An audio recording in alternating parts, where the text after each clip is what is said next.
been dying to do that all day. I'm standing here on the heaviest corner of the earth.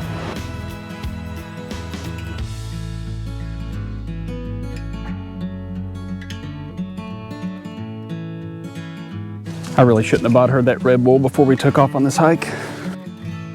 Oh, this is gorgeous.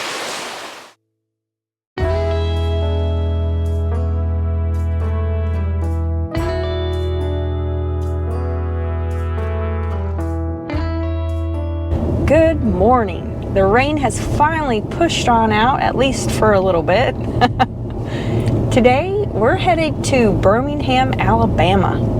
We've been nearby a couple of years ago for work, Avondale. Yeah, Avondale's kind of where we hung out when we were up here in 2019, and it was just a blast. We have such fond memories. Part of it's just the experience and the people, specific people that we met.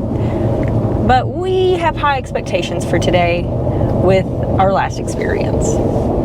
Worked out kind of nice. It rained all afternoon yesterday and all night, but I took advantage of that and got the camper cleaned up this morning. Looks a whole lot better. Good morning, folks. It's Saturday morning. It's been raining since yesterday, and the trailer is filthy. I really like to try to buff down the trailer in the mornings after a rain or a heavy dew because it just kind of loosens up all those bugs and stuff like that. My friend Chris over at the Why Wait channel recommended Gabe's Pride bathroom cleaner to get some of these super stubborn streaks off the side of the trailer. I bought some of that. I'm going to give it a shot today because I do have some kind of on the side of my slide outs I'll show you, and especially down where the awning arms come on. I always forget to clean under there.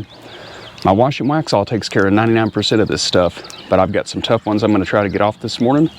Still a little bit of a mist falling, but I'm ready to get the bugs off the front of the trailer and the streaks off the side. So let's see if we can get this done real quick because we got a lot planned today.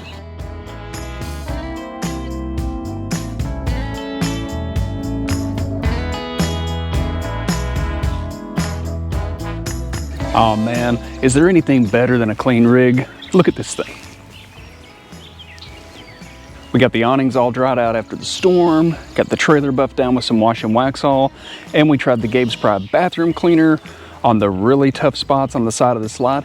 That stuff does a really good job, so thanks to Chris from Why Wait for giving me that recommendation. Take advantage of that time in the morning when the rain stops. It makes it really easy to get the bugs and stuff off the front. But I think Angela's been waiting on me long enough. She's kind of chomping at the bit because she's got some things planned for us today. I think the rain's out of here for today, so we'll go see what kind of trouble we can get into down in Birmingham.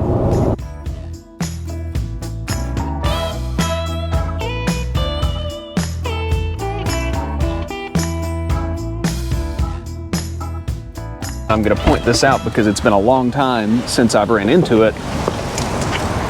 I didn't have to download an app. I didn't have to put in my credit card information. We used the old school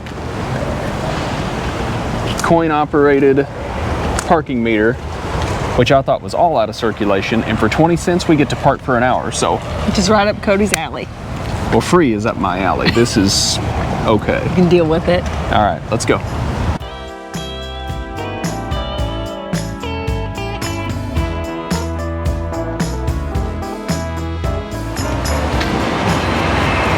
I'm standing here on the heaviest corner of the earth. And now it's a little heavier because we're both standing on it. I have eaten a lot. This name came about after the completion of the 4 buildings surrounding the intersection of 1st Avenue North and 20th Street North in 1911. The name originally began as the heaviest corner in the South. The Woodward Building was completed in 1902 and recognized as Birmingham's first Chicago-style building with the use of steel frames in the architectural design. In 1906, the Brown Marks Building was built at the site of the Old National Bank in Birmingham.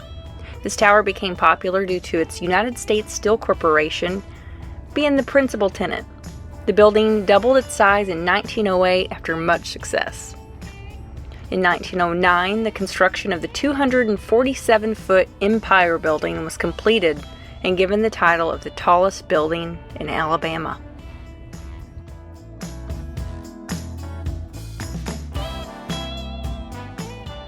By 1912, the John Hand Building stole that claim to the tallest building in the state. Due to the heights and masses of these surrounding 4 buildings, the intersection was then dubbed the heaviest corner on Earth.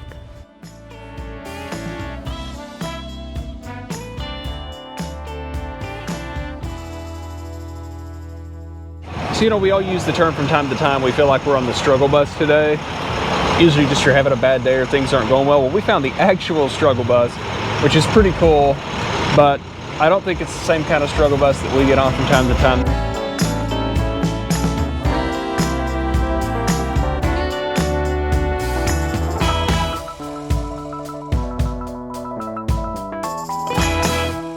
Have you ever wondered how Birmingham got its name, the Magic City? It was first founded in 1871, and they saw monumental land and population growth with the absorption of several towns in 1910. It was guaranteed to bring in people due to some simple facts: coal, iron ore, and limestone, which are all found very close by here in the city. And they're short distances from the First Avenue Railroad track. There's only a few places in the world that can make this claim. And they happen to be the same materials that make steel. Now that was some impressive backing. I'm impressed. Just gotta thread the needle, baby. Just gotta thread the needle. Step 1, don't be afraid. Step 2, make sure all your mirrors are adjusted properly. Step 3, use the backup camera sparingly, because I've seen a couple of small cars struggle to get in and out of here. I need to be scared at all times when backing. Rule number 1, don't be scared.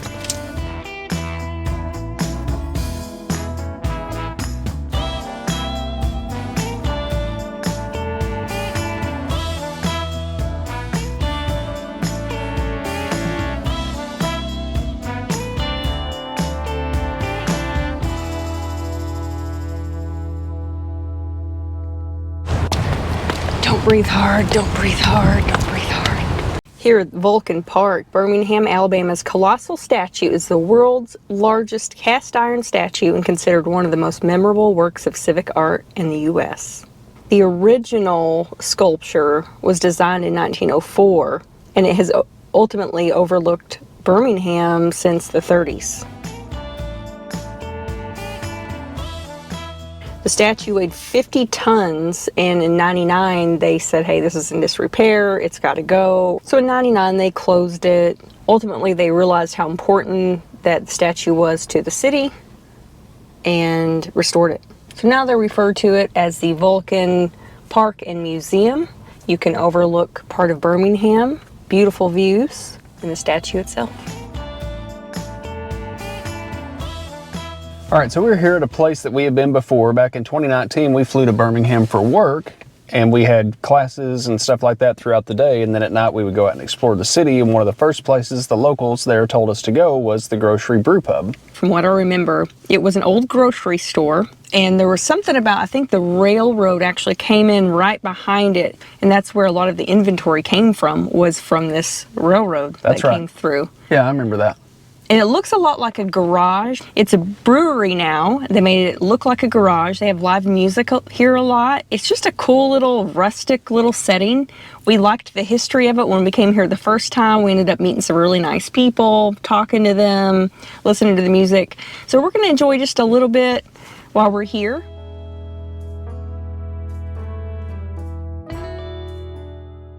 After a stop at the grocery brew pub, we headed over to see the Sloss Furnaces. Remember when I said that there were a lot of nearby minerals for iron? In the years following the Civil War, it was discovered that the ingredients to make iron all lay within a 30-mile radius. You can now visit the museum, but at the very least, make a stop off to check out this towering structure.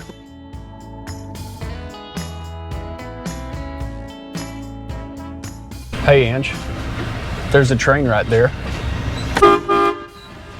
It's been dying to do that all day. Can I honk at them? Can I honk at them? Can I honk at them? Can I honk at them? I've just kind of been looking for an opportunity.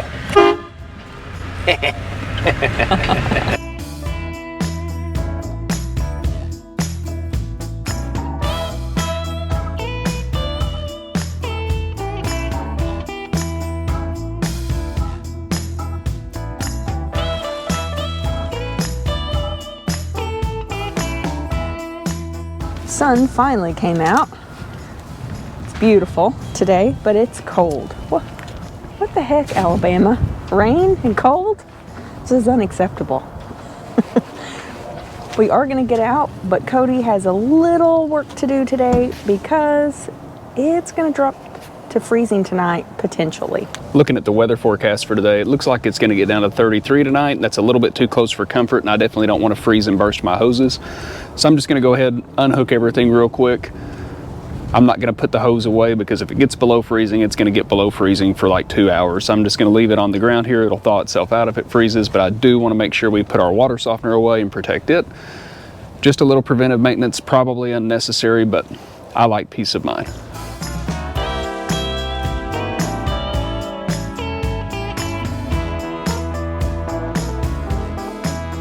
As we're getting everything out here, I wanted to take a few seconds to talk a little bit about our water softener from RV Guard. One, we're still loving it, and it's been great. Two, we've had a lot of questions in the comments about how do water softeners work and things like that. So I wanted to address it really quick. I'm not going to get overly scientific because I'm not a scientific guy. But suffice to say, there's thousands of little tiny resin beads in this water softener. Now those are separated out and they can't get out into your drinking water. Even if they did, they're non-toxic beads. They're basically just softening the water. Over time, those beads get dirty, they get a film on them from stuff in the water, and you have to regenerate it. The way to regenerate this when the time comes, which for us, according to the manual, is about every 3 to 4 months. It's not quite time to do it yet, but when we do, we'll just twist this top off. We'll pour 2 cans of table salt in here, back flush, and flush for about 30 minutes. I'm not gonna do that today because A, we don't need it, and 2, it's just rained a lot and I don't wanna make a big mess.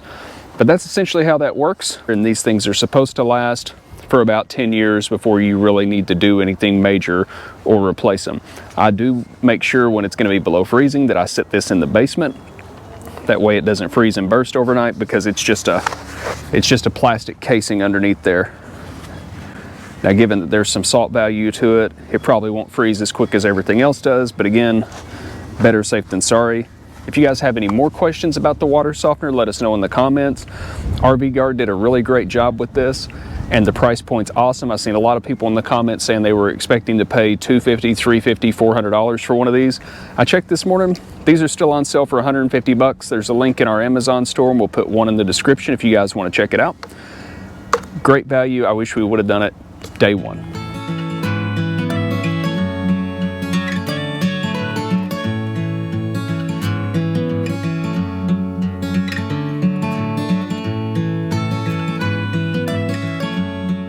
We decided to get out and get some fresh air at National.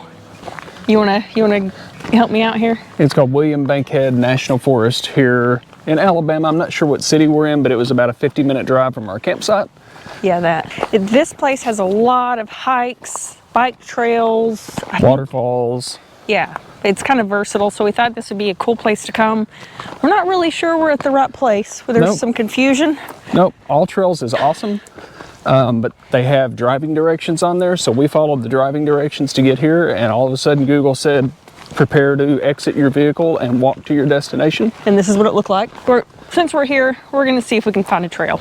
I will say this, the dirt roads here in the National Forest are pretty great, not real dusty. You're able to run a pretty good clip, not too much washboard. And they've had a lot of rain and they're not washed out. These roads are really well maintained. It's good. It was a nice drive. Just a waste of time. I mean, we drive all the way out here to find out we're not here. I'm seeing a pattern. And we spend more time trying to find the trail than we do walking it. We do. We found it. So I'm gonna get over my annoying mood because we're here. You're gonna get out of your pee pants. I'm gonna get out of my dirty pee pants and we're gonna go check out Shangri Falls. Is it so much to ask that I just want things to work? Yes.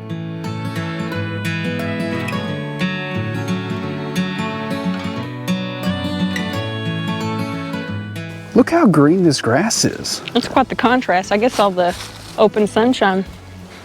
Wow. It's really pretty. I don't know if it'll show up in the camera as vibrant as it is. I mean, technically we're off the trail, but I'm kind of glad we got off the trail for this. Oh, are we? Yeah, we should have been going that way. I'm gonna actually look at the GPS now, but look at this. Yeah, we shouldn't. But look at this. It's pretty. Like back when I had a house, if I could have got my grass to be this green ever, I'd have been the happiest person alive. Oh look, there's the trail. You'd think by now we'd be better at it.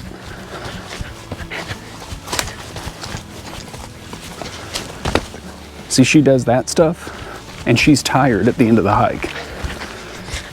I just take it nice and easy, and I'm not tired.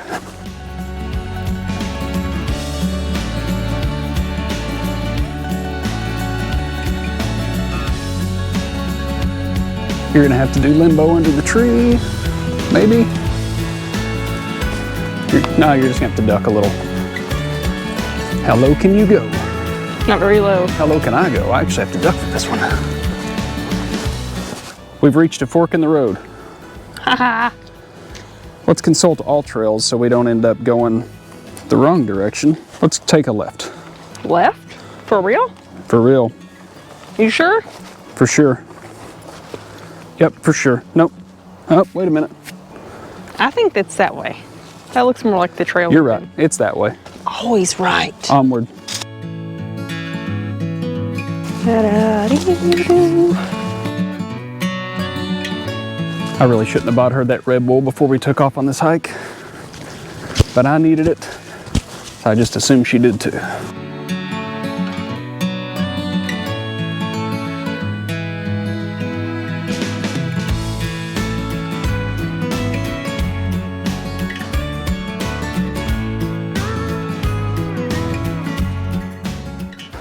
You are right. These socks that Isaac bought you, amazing. They're mine now.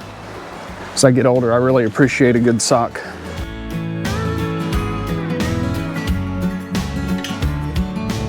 Did you fall or did you sit? No, just watch what you're doing. It's slick.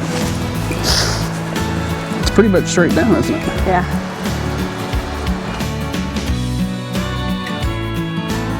It looks like we're on the trail. Oh, you're filming.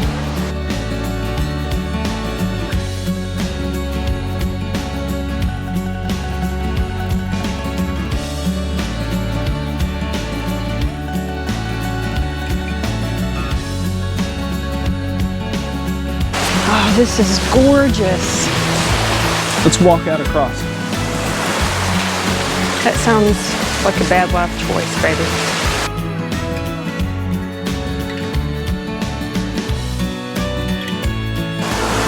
I bet these mics will pick up our splash when we fall in.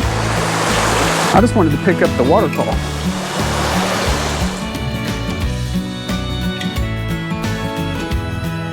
My feet are wet. Aww. This was a bad idea.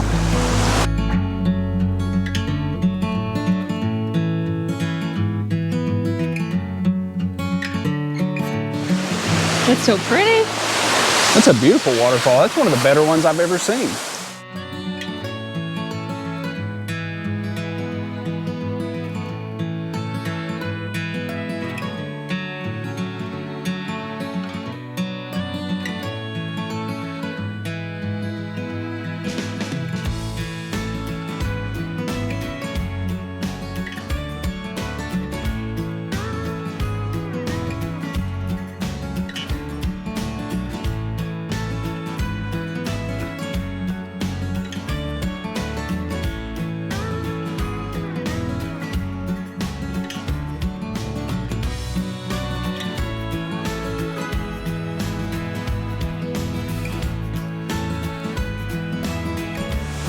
That green is not enhanced.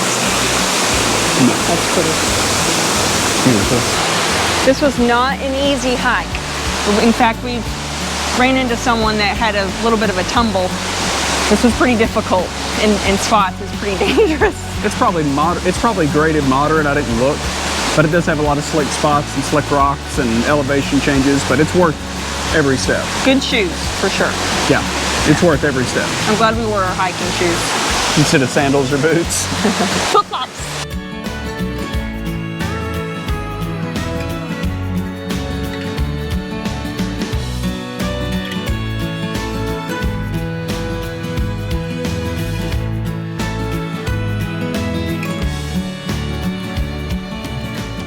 We found another trail that we knew. We just saw it on the way, and decided to stop off and hit this before we head on home.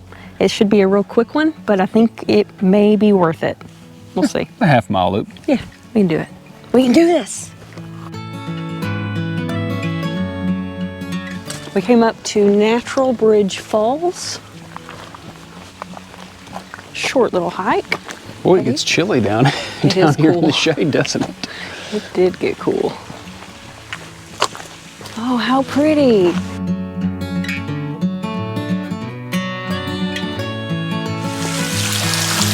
This is pretty neat.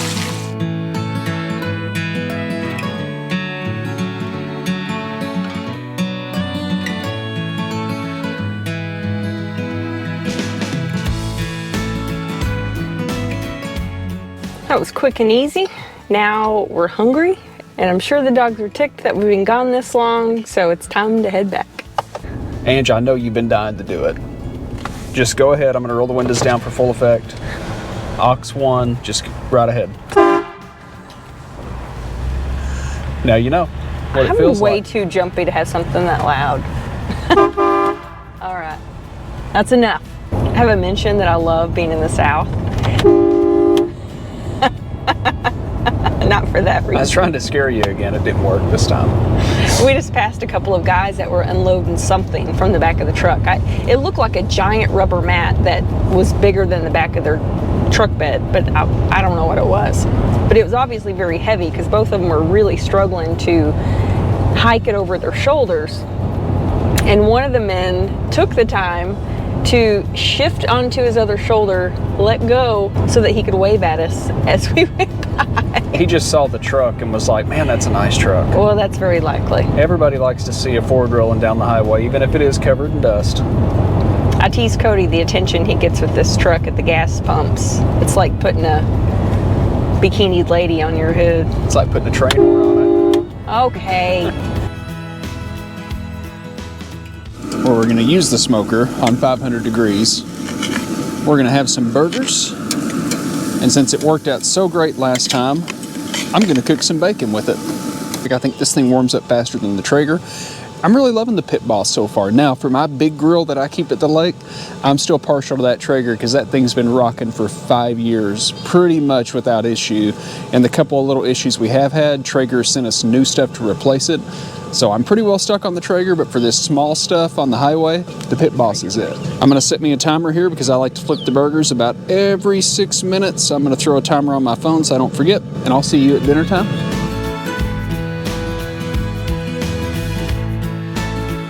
Shoulder, let go, so that he could wave at us. Caught it.